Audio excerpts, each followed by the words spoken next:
রূপকথা গল্পের জগতে তোমাকে স্বাগত। আজ আমি যে গল্পটা পড়ব সেটা হলো কবিগুরু রবীন্দ্রনাথ ঠাকুরের দেনা পাওনা। আমার গল্প যদি তোমাদের ভালো লেগে থাকে একটা লাইক করে দিও এবং চ্যানেলটিকে সাবস্ক্রাইব করে দিও। তো চলো আজকের গল্প পড়ি। দেনা পাওনা। 5 ছেলের পর যখন এক কন্যা জন্মিল, তখন বাপ মায়ে অনেক আদর করিয়া তাহার নাম রাখিলেন নিরুপমা। এই গোষ্ঠীতে এমন শৌখিন নাম ইতিপূর্বে কখনো শোনা যায় নাই। প্রায় ঠাকুর দেবতার নামই প্রচলিত ছিল। গণেশ, কার্তিক, পার্বতী তাহার উদাহরণ। এখন নিরুপমার বিবাহের প্রস্তাব চলিতেছে। তাহার পিতা রামসুন্দর মিত্র অনেক খোঁজ করেন, কিন্তু পাত্র কিছুতেই মনের মতো হয় না। অবশেষে মস্ত এক রায়বাহাদুরের ঘরের একমাত্র ছেলেকে সন্ধান করিয়া বাহির করিয়াছেন। উক্ত রায়বাহাদুরের পৈতৃক বিষয়াশয় যদিও অনেক হ্রাস হইয়া আসিয়াছে, কিন্তু বনেদি ঘর বটে। বরপক্ষ হইতে 10,000 টাকা পণ এবং বহুল দান সামগ্রী চাহিয়া বসিল। রামসুন্দর কিছুমাত্র বিবেচনা না করিয়া তাহাতেই সম্মত হইলেন। এমন পাত্র কোনো মতে হাতছাড়া করা যায় না। কিছুতেই টাকার জোগাড় আর হয় না। বাঁধা দিয়া বিক্রয় করিয়া অনেক চেষ্টাতেও 6,7 বাকি রহিল। এদিকে বিবাহের দিন নিকট হইয়া আসিয়াছে। অবশেষে বিবাহের দিন উপস্থিত হইল।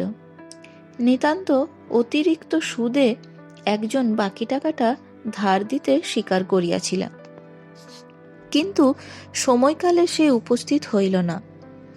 বিবাহ সভায় একটা তুমুল গোলযোগ বাঁধিয়া গেল। রামসুন্দর আমাদের রায়বাহাদুরের হাতে পায়ে ধরিয়া বলিলেন, শুভ কার্য সম্পন্ন হইয়া যাক, আমি নিশ্চয়ই টাকাটা শোধ করিয়া দিব। রায়বাহাদুর বলিলেন, টাকা হাতে না পাইলে বর সভাস্থ করা যাইবে না। এই দুর্ঘটনায় অন্তঃপুরে একটা কান্না পড়িয়া গেল। এই গুরুতর বিপদের যে মূল কারণ, সে চেলি পরিয়া, গহনা পরিয়া, কপালে চন্দন লেপিয়া চুপ করিয়া বসিয়া আছে। ভাবি শ্বশুরকুলের প্রতি যে তাহার খুব একটা ভক্তি কিংবা অনুরাগ জন্মিতেছে, তাহা বলা যায় না। ইতিমধ্যে একটু সুবিধা হইল। বর সহসা তাহার পিতৃদেবের অবাধ্য হইয়া উঠিল। সে বাপকে বলিয়া বসিল, কেনা বেচা দরদামের কথা আমি বুঝি না, বিবাহ করিতে আসিয়াছি, বিবাহ করিয়াই যাইব। বাপ যাহাকে দেখিল তাহাকেই বলিল, দেখেছেন মশাই, আজকালকার ছেলেদের ব্যবহার। 2-1 প্রবীণ লোকও ছিল। তাহারা বলিল, শাস্ত্র শিক্ষা নীতিশিক্ষা একেবারেই নাই। কাজেই বর্তমান শিক্ষার বিষময় ফল নিজের সন্তানের মধ্যে প্রত্যক্ষ করিয়া রায়বাহাদুর হতোদ্যম হইয়া বসিয়া রহিলেন। বিবাহ এক প্রকার বিষণ্ণ নিরানন্দভাবে সম্পন্ন হইয়া গেল। শ্বশুরবাড়ি যাইবার সময় নিরুপমাকে বুকে টানিয়া লইয়া বাপ আর চোখের জল রাখিতে পারিলেন না। নীরু জিজ্ঞাসা করিল, তারা কি আর আমাকে আসতে দেবে না বাবা? রামসুন্দর বলিলেন, কেন আসতে দেবে না মা? আমি তোমাকে নিয়ে আসব। রামসুন্দর প্রায়ই মেয়েকে দেখিতে যান, কিন্তু বেহাই বাড়িতে তার কোনো প্রতিপত্তি নাই। চাকরগুলো পর্যন্ত তাহাকে নিচু নজরে দেখে। অন্তঃপুরের বাহিরে একটা স্বতন্ত্র ঘরে 5 মিনিটের জন্য কোনোদিন বা মেয়েকে দেখিতে পান, কোনোদিন বা দেখিতে পান না। কুটুম্বগৃহে এমন করিয়া তার অপমান তো সহা যায় না। রামসুন্দর স্থির করিলেন, যেমন করিয়া হোক টাকাটা শোধ করিয়া দিতে হইবে। কিন্তু যে ঋণভার কাঁধে চাপিয়াছে, তাহারই ভার সামলানো দুঃসাধ্য। খরচপত্রের অত্যন্ত টানাটানি পড়িয়াছে এবং পাওনাদারদের দৃষ্টিপথ এড়াইবার জন্য সর্বদাই নানারূপ হীন কৌশল অবলম্বন করিতে হইতেছে। এদিকে শ্বশুর বাড়ি উঠিতে বসিতে মেয়েকে খোঁটা লাগাইতেছে। পিতৃগৃহের নিন্দা শুনিয়া ঘরে দ্বার দিয়া অশ্রু বিসর্জন তাহার নিত্যক্রিয়ার মধ্যে দাঁড়াইয়াছে। বিশেষত শাশুড়ির আক্রোশ আর কিছুতেই মেটে না। যদি কেহ বলে, আহা কি শ্রী, বউয়ের মুখখানি দেখিলে চোখ জুড়াইয়া যায়। শাশুড়ি ঝঙ্কার দিয়ে উঠিয়া বলে, শ্রী তো ভারী, যেমন ঘরের মেয়ে তেমনি শ্রী।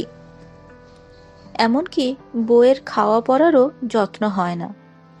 যদি কোনো দয়া পরতন্ত্র প্রতিবেশিনী কোনো ত্রুটির উল্লেখ করে, শাশুড়ি বলে, ওই ঢের হয়েছে। অর্থাৎ বাপ যদি পুরো দাম দিত, মেয়ে পুরা যত্ন পাইত।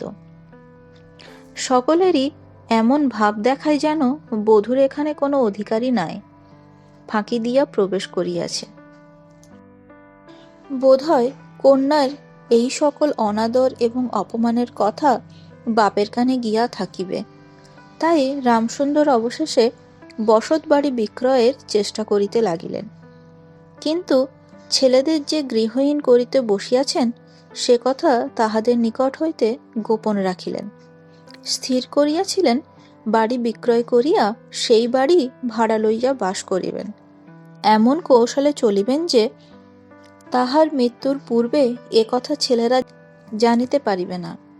কিন্তু ছেলেরা জানিতে পারিল। সকলে আসিয়া কাঁদিয়া পড়িল। বিশেষত বড় 3টি ছেলে বিবাহিত এবং তাহাদের কাহারও বা সন্তান আছে। তাদের আপত্তি অত্যন্ত গুরুতর হইয়া দাঁড়াইল। বাড়ি বিক্রয় স্থগিত হইল। তখন রামসুন্দর নানা স্থান হইতে বিশদ সুদে অল্প অল্প করিয়া টাকা ধার করিতে লাগিলেন। এমন হইল যে সংসারের খরচ আর চলে না। নীরু বাপের মুখ দেখিয়া সব বুঝিতে পারিল। বৃদ্ধের পক্ক কেশে, শুষ্ক মুখে এবং সদা সংকুচিত ভাবে দৈন্য এবং দুশ্চিন্তার প্রকাশ হইয়া পড়িল। মেয়ের কাছে যখন বাপ অপরাধী, তখন সে অপরাধের অনুতাপ কি আর গোপন রাখা যায়? রামসুন্দর যখন বেয়াই বাড়ির অনুমতিক্রমে ক্ষণকালের জন্য কন্যার সাক্ষাৎ লাভ করিতেন, তখন বাপের বুক যে কেমন করিয়া ফাটে তাহা তাহার হাসি দেখলেই টের পাওয়া যাইত। সেই ব্যথিত পিতৃর হৃদয়কে সান্ত্বনা দিবার উদ্দেশ্যে দিন কতক বাপের বাড়ি যাইবার জন্য নীরু নিতান্ত অধীর হইয়া উঠিয়াছে। বাপের ম্লান মুখ দেখিয়া সে আর দূরে থাকিতে পারে না। একদিন রামসুন্দরকে কহিল, বাবা, আমাকে একবার বাড়ি লইয়া যাও। রামসুন্দর বলিলেন, আচ্ছা। কিন্তু তাহার কোনো জোর নাই। নিজের কন্যার উপরে পিতার যে স্বাভাবিক অধিকার আছে, তাহা যেন পণের টাকার পরিবর্তে বন্ধক রাখিতে হইয়াছে। এমনকি কন্যার দর্শন সেও অতি সসংকোচে ভিক্ষা চাহিতে হয় এবং সময় বিশেষে নিরাশ হইলে দ্বিতীয় কথাটি কহিবার মুখ থাকে না। কিন্তু মেয়ে আপনি বাড়ি আসিতে চাহিলে বাপ তাহাকে না আনিয়া কেমন করিয়া থাকে। তাই বেহাইয়ের নিকট সে সম্বন্ধে দরখাস্ত পেশ করিবার পূর্বে রামসুন্দর কত হীনতা, কত অপমান, কত ক্ষতি স্বীকার করিয়া যে 3,000 টাকা সংগ্রহ করিয়াছিলেন, সে ইতিহাস গোপন থাকাই ভালো। নোট কখানে রুমালে জড়াইয়া চাদরে বাঁধিয়া রামসুন্দর বেয়াইয়ের নিকট গিয়া বসিলেন। প্রথমে হাস্যমুখে পাড়ার খবর পড়িলেন। হরেকৃষ্ণের বাড়িতে একটি মস্ত চুরি হইয়া গিয়াছে, তাহার আদ্যপ্রান্ত বিবরণ বলিলেন। নবীন মাধব ও রাধা মাধব 2 ভাইয়ের তুলনা করিয়া বিদ্যাবুদ্ধি ও স্বভাব সম্বন্ধে রাধা মাধবের সুখ্যাতি এবং নবীন মাধবের নিন্দা করিলেন। শহরে একটা নতুন ব্যামো আসিয়াছে, সে সম্বন্ধে অনেক আজগুবি আলোচনা করিলেন। অবশেষে হুঁকাটি নামাইয়া রাখিয়া কথায় কথায় বলিলেন, হা হা বেহাই, সেই টাকাটা বাকি আছে বটে, রোজই মনে করি যাচ্ছি অমনি হাতে করে কিছু নিয়ে যায়, কিন্তু সময়কালে মনে থাকে না। আর ভাই, বুড়ো হয়ে পড়েছি। এমনই এক দীর্ঘ ভূমিকা করিয়া পাঁজরের 3খানি অস্থির মতো সেই তিনখানি নোট যেন অতি সহজে অতি অবহেলে বাহির করিলেন। সবেমাত্র ৩,০০০ টাকার নোট দেখিয়া রায়বাহাদুর অট্টহাস্য করিয়া উঠিলেন, বলিলেন, থাক বেহাই, ওতে আমার কাজ নেই। একটা প্রচলিত বাংলা প্রবাদের উল্লেখ করিয়া বলিলেন, সামান্য কারণে হাতে দুর্গন্ধ করিতে তিনি চান না। এই ঘটনার পরে মেয়েকে বাড়ি আনিবার প্রস্তাব কাহারও মুখে আসে না। কেবল রামসুন্দর ভাবিলেন, সে কেবল কুটুম্বিতার সংকোচ আমাকে আর শোভা পায় না, সে সকল কুটুম্বিতার সংকোচ আমাকে আর শোভা পায় না। মর্মাহত ভাবে অনেকক্ষণ চুপ করিয়া থাকিয়া অবশেষে মৃদুস্বরে কথাটা পাড়িলেন। রায়বাহাদুর কোনো কারণ মাত্র উল্লেখ না করিয়া বলিলেন, সে এখন হচ্ছে না।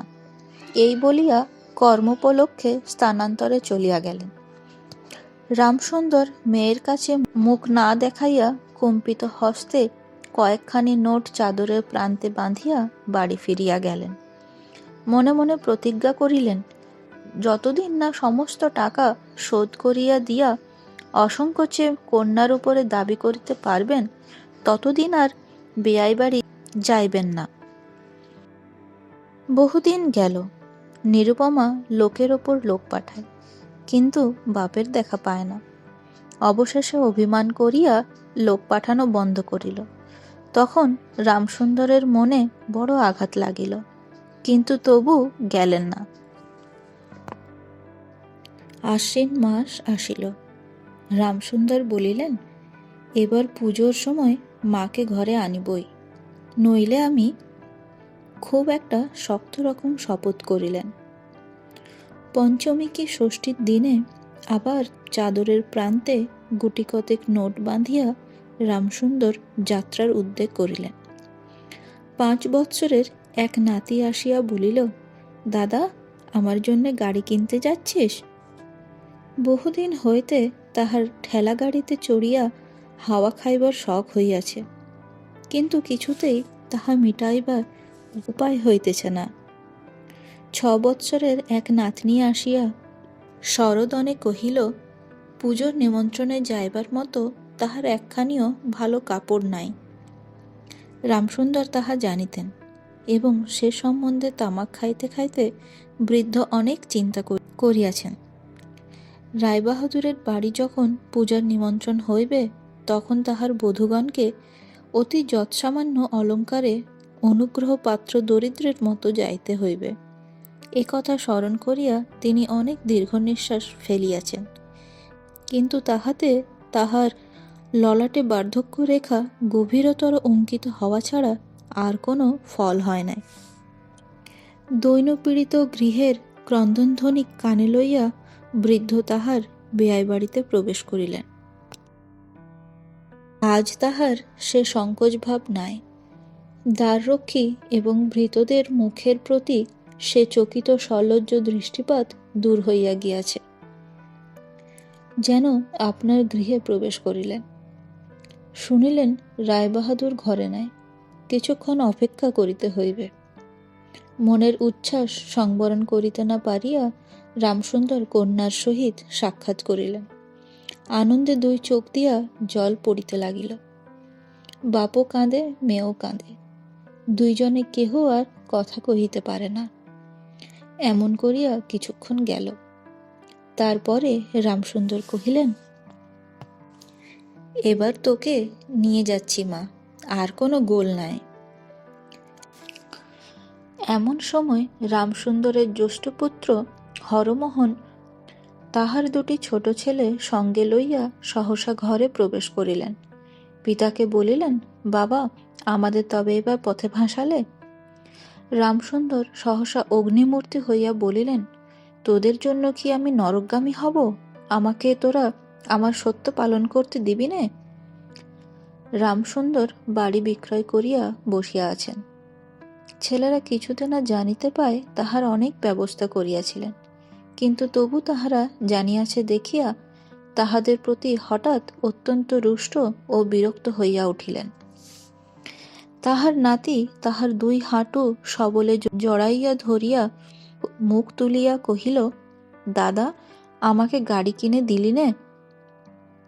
নতশির রামসুন্দরের কাছে বালক কোনো উত্তর না পাইয়া নীরুর কাছে গিয়া কহিল, পিসিমা, আমাকে একখানা গাড়ি কিনে দেবে?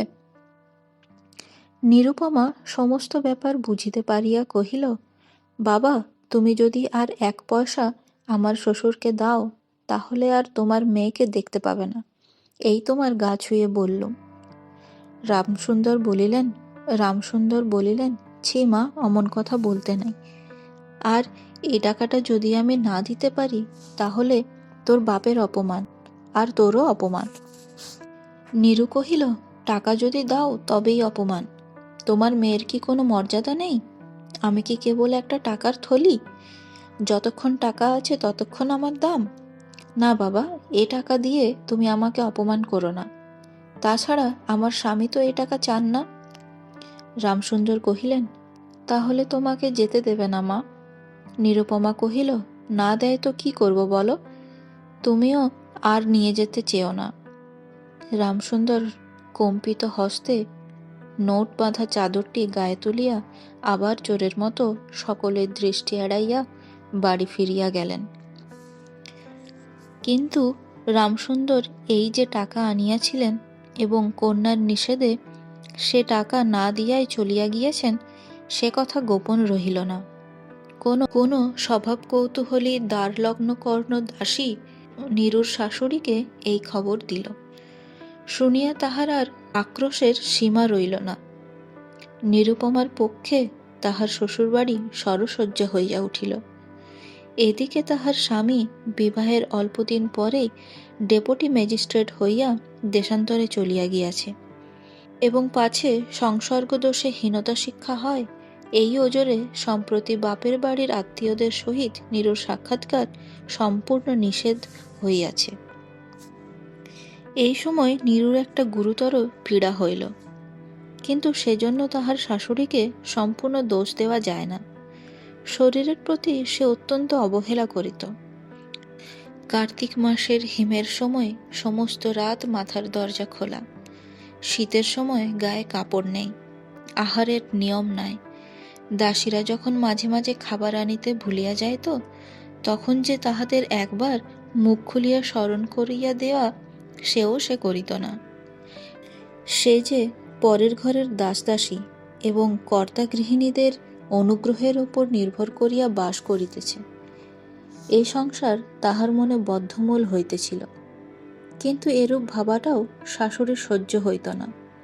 যদি আহারের প্রতি বধূর কোনো অবহেলা দেখিতেন, তবে শাশুড়ি বলিতেন, নবাবের বাড়ির মেয়ে কিনা গরিবের ঘরের অন্ন ওর মুখে রোচে না। কখনো বা বলিতেন, দেখো না একবার, ছিরি হচ্ছে দেখো না, দিনে দিনে যেন পোড়া কাঠ হয়ে যাচ্ছে। রোগ যখন গুরুতর হইয়া উঠিল, তখন শাশুড়ি বলিলেন, ওর সমস্ত ন্যাকামি। অবশেষে একদিন নীরু সবিনয়ে শাশুড়িকে বলিল, বাবাকে আর আমার ভাইদের একবার দেখবো মা। শাশুড়ি বলিলেন, কেবল বাপের বাড়ি যাইবার ছল।